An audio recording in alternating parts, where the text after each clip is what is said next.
Michael, Donald, how are you guys doing? Thank you for making time. No, pleasure. Thank you, Ismail. We're great. How Yeah. are Thank you? you.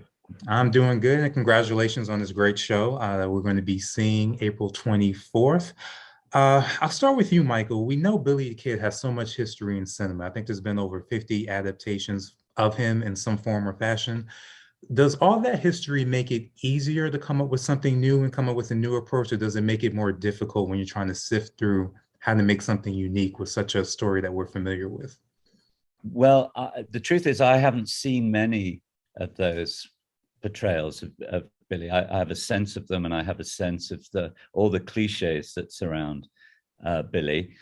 Um, my process is really to start by kind of demythologizing characters, and through research, I mean serious research, actually trying to find out as much as I can about who these people were, who Billy really was, where he came from, what his background was, what society he was in, what the landscape looked like, all those things. And I do a lot of research before I start writing. And it's out of the research that the characters and storylines start to emerge. And I get to understand more about the character and know the character a little more. And what happened in this case, and what often happens during that process, is that you realize that all the cliches you've ever heard are completely wrong.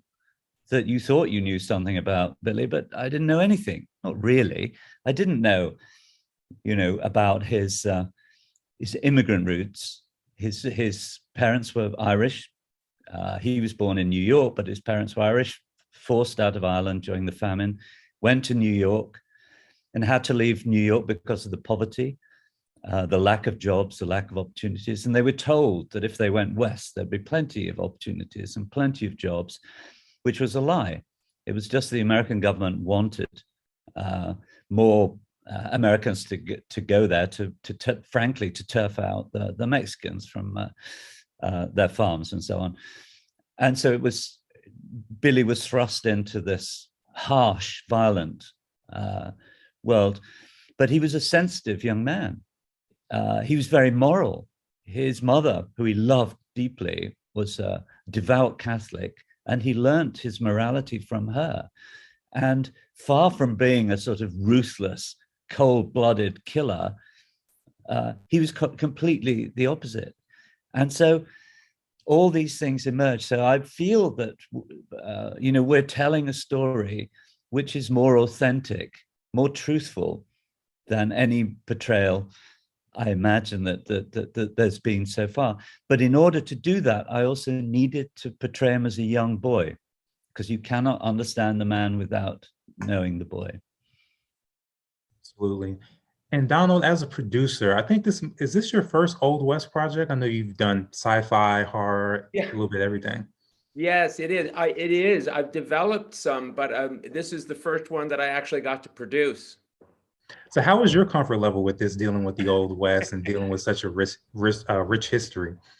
It was I kind of went to school. I let Michael teach me everything about Billy, so he took care of that part. And like Michael, I never, and this portrait of Billy is different than anything I'd ever heard or ever knew about. So I think people will be really fascinated by it. And then in terms of the production aspect of it, we were out in Calgary, and we were on ranches with cowboys that lived their whole lives, in that landscape, who were experts at, dealing with horses and cattle and guns and all the livestock we dealt with.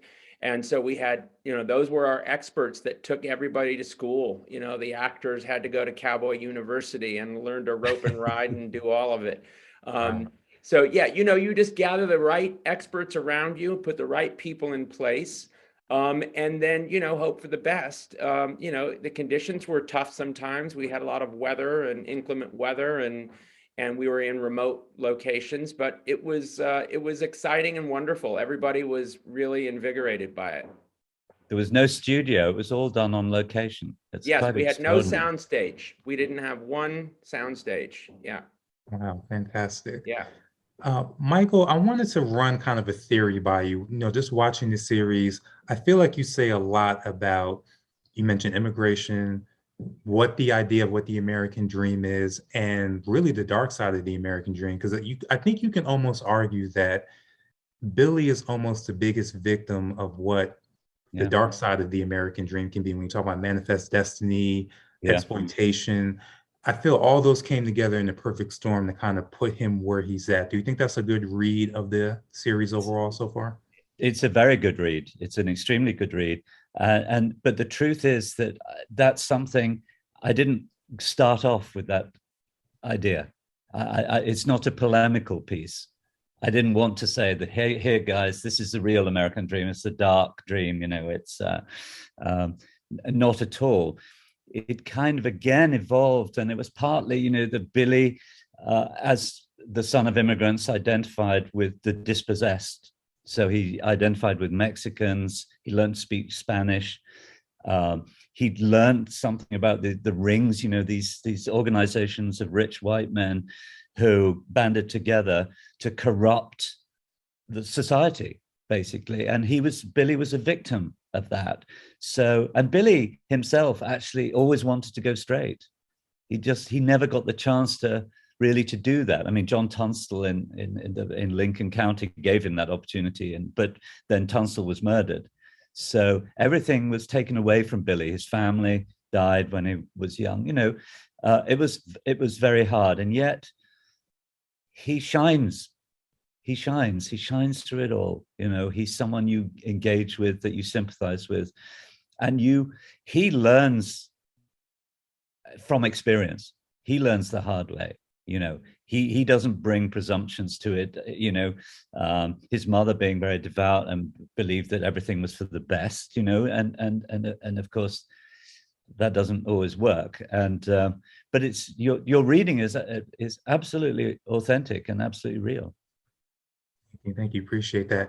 Now, Donald, one other thing I wanted to mention with you, as far as how many episodes, I think that's always a big question. Are you going to do 8? Are you going to do 10? Are you going to do 12? I feel like you hit the sweet spot with this one.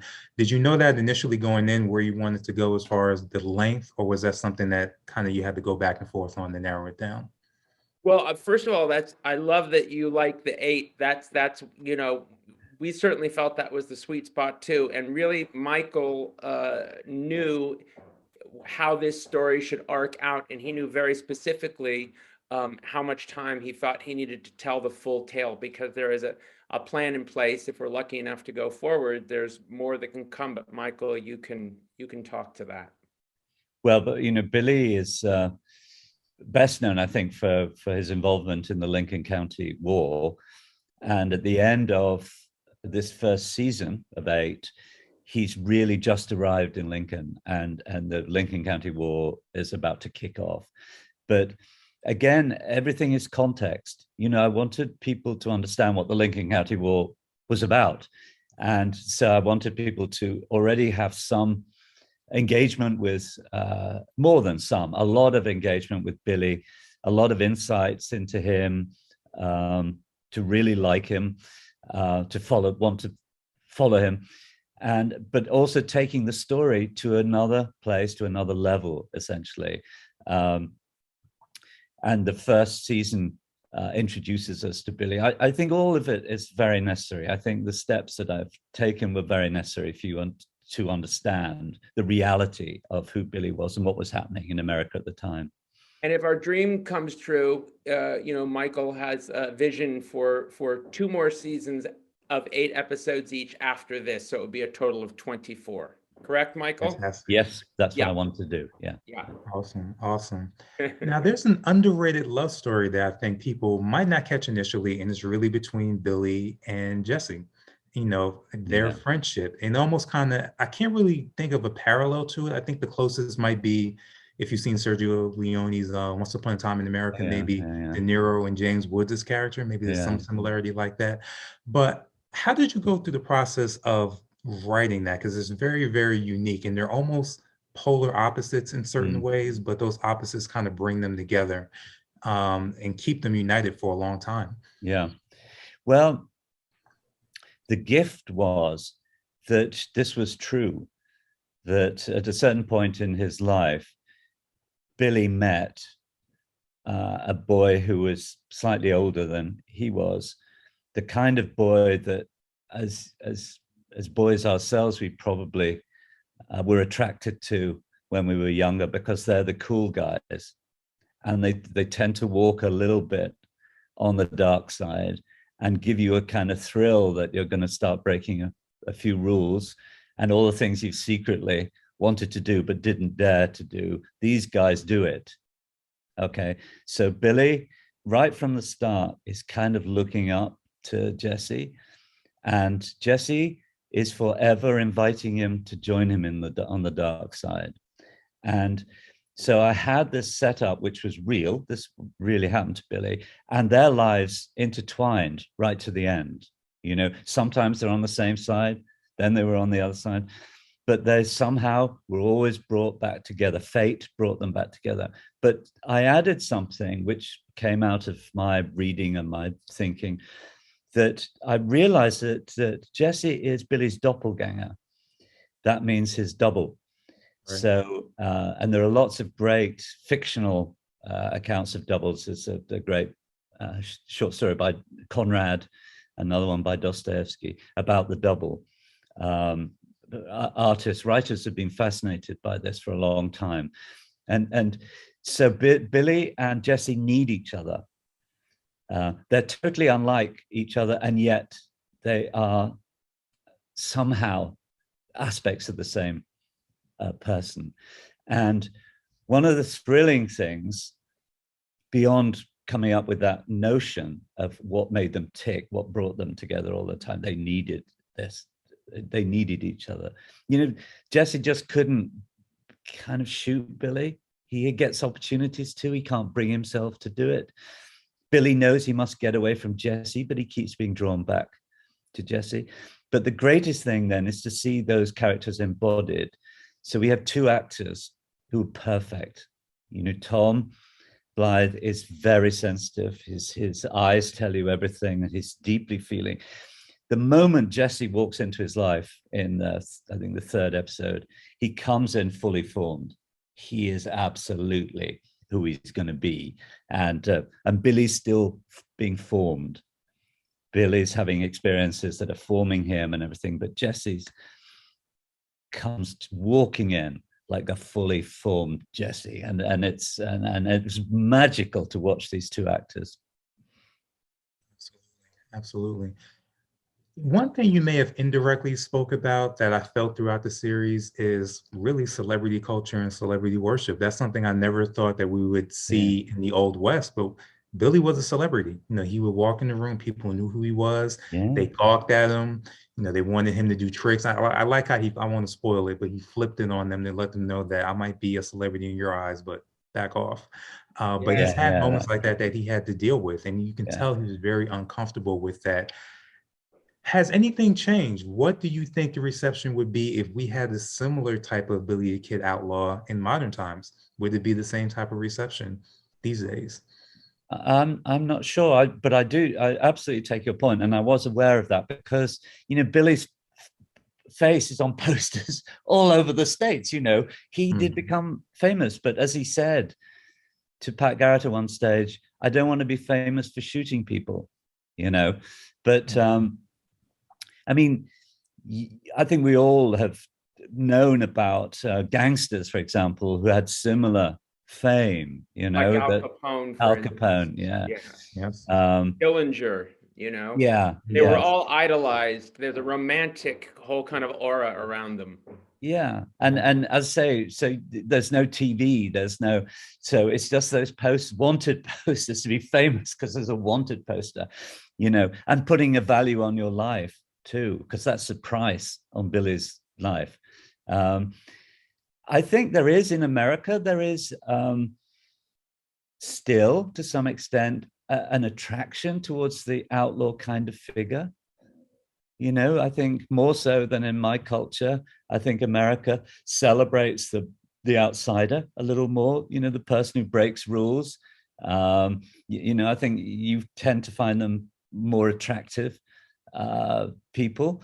And there's nothing wrong with that. I mean, I think that's good. I think that, you know, we're too hidebound in England. I mean, we're too traditional. We're stuck with, you know. So, and of course, that's the idea for Americans. Really, that's the idea of freedom. You know, it's an expression of freedom. So people thought that maybe that Billy was free, and how great that was to be an outlaw, to be free. And of course, but Billy hated being free in that way. You know, he wanted to belong. He didn't want to be free and chased around the world and being famous for shooting people. So, yeah. Would it be safe to say that Eileen O'Higgin's character is kind of the heart and soul of the show? It seems like she was Billy's moral Yes. compass for so long. Yeah. And then Yes. we see how things change when he can't rely on her anymore. I felt like, in a way, she pretty much kept him in check for a long time. Yeah. Yeah, she is Yes, very definitely the much heart so. and soul. Yeah. And you know, I don't think that having seen this, her characterization, Eileen's characterization, that it's a wonderful performance, and I don't think anyone will forget the mother figure right to the end of the show. You know, to the third series, there may be flashbacks, I don't know, but in any case, I just think she's just nailed it. You know, and she is his moral compass, and yes, she is the soul of the show. Got it. So final question for both of you. We'll start with you, Donald. What was your favorite, let's say, subplot on the show or scene that you enjoyed the most? Hmm. That's a very interesting question. I'm just kind of thinking because I've got all these episodes in my head. Um, I Yeah. loved very much the friendship that he made with Old Moss as a child, and Okay. how Old Moss was this very wise, knowing character who saw what trouble was coming for Billy, and could tell how much Yeah. distress and pain his father was in, and very, very kindly became kind of a father figure to him, and reached out and said, look, you know, things don't always turn out the way you want, Billy, which is a great line Yeah. that Michael wrote. And it kind of says everything. You know, it's like, yeah, life is hard, and you're gonna hit some really difficult moments and some Yeah. heartbreak, and you're gonna have to rise up and do the best you possibly can. I think one of my favorite scenes is still the scene which I think you've referenced already. It's the one where they ask Billy to show his new employers, ask him to show them how good he is, because this is the employer saying, here's my new employee. He's going to show you how wise I am to have employed him. Okay. Because you'll be so impressed by his talents, you know. And Billy hates that, obviously. You know, he's a sensitive guy. He doesn't want to be known for shooting people. And he very reluctantly does it. But when he's doing it, something gets into his head, which he wants to show these people that actually this isn't meaningless. This is so dangerous. This, you know, emphasis on violence and shooting and what he does, he first of all they're impressed, and then they're scared that the people watching this see the power that he has. You know, because they can see that something can be unleashed in this man, you know, and he has the means to carry out whatever mission he has. So they end up being absolutely shocked. And I can still remember the morning when I was walking my dog around, and I thought of that scene. And it plays out really well, I think.